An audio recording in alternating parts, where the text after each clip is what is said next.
జై శ్రీరామ్. 2022 నుంచి 2024 వరకు మొత్తం 15 ప్రెడిక్షన్స్ అనేవి ప్రూవెన్ అయ్యాయి. ఆ 15 ప్రెడిక్షన్స్ అనేవి కింద డిస్క్రిప్షన్లో ఇస్తున్నాను. అవి నిజమా కాదా అనుకుంటే కనుక మీరు ఆ డిస్క్రిప్షన్లో ఆ వీడియో లింక్ ఓపెన్ చేసి చూడండి. ఫర్ ఎగ్జాంపుల్ 2024లో మహారాష్ట్ర ఎలక్షన్స్లో బీజేపీ అలయన్స్ వస్తుందని చెప్పడం జరిగింది. అది నిజంగానే జరిగింది. మహారాష్ట్ర ఎలక్షన్స్లో బీజేపీ అలయన్స్ రావడం జరిగింది. ఆ వీడియో నేను డిస్క్రిప్షన్లో ఇచ్చాను. ఇది మీరు చూసుకోండి. నిజమైతేనే నా ఛానల్ సబ్స్క్రైబ్ చేసుకోండి. కన్యా రాశికి అధిపతి బుధుడు. కన్యా రాశిలో హస్త 4 పాదాలు, చిత్త 1, 2 పాదాలు మరియు ఉత్తర 2, 3, 4 పాదాలు ఉంటాయి. ఈ నక్షత్రం వాళ్ళందరికీ నేను చెప్పే సంవత్సర ఫలితాలు వర్తిస్తాయి.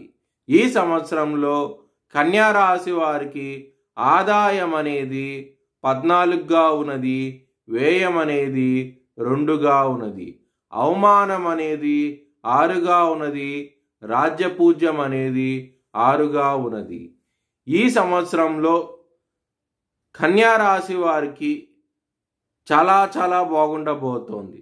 12 రాశుల్లోనూ కన్యా రాశి వారికే చాలా బాగుండబోతోంది. మీకు ఎక్సలెంట్ రిజల్ట్స్ అనేవి రాబోతున్నాయి.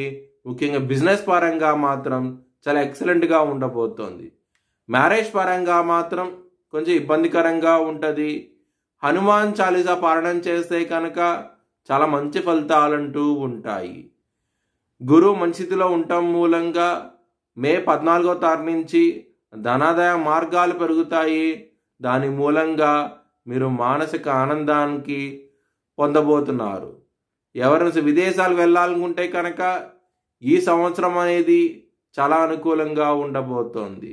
లవర్స్కి కూడాను ఎక్సలెంట్గా ఉండబోతోంది.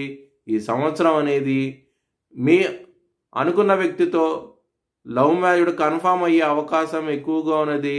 చాలా ఆనందంగా ఉంటారు. కెరియర్ పరంగా ఎక్సలెంట్ డెవలప్మెంట్స్ అంటూ ఉంటాయి. బిజినెస్లో అలాగే కెరియర్లో ప్రమోషన్స్, రివార్డ్స్ వచ్చే అవకాశం ఎక్కువగా ఉన్నది. ముఖ్యంగా బిజినెస్ పరంగా ఒక స్త్రీ మూలంగా మీకు మంచి కాంట్రాక్ట్ రావడం జరుగుతుంది. ఆ స్త్రీ మూలంగా బిజినెస్ని ఎక్స్పాండ్ చేయగలుగుతారు.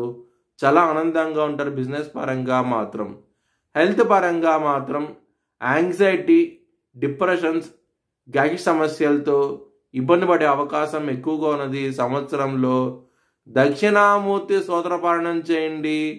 చాలా చాలా మంచి ఫలితాలంటూ ఉంటాయి.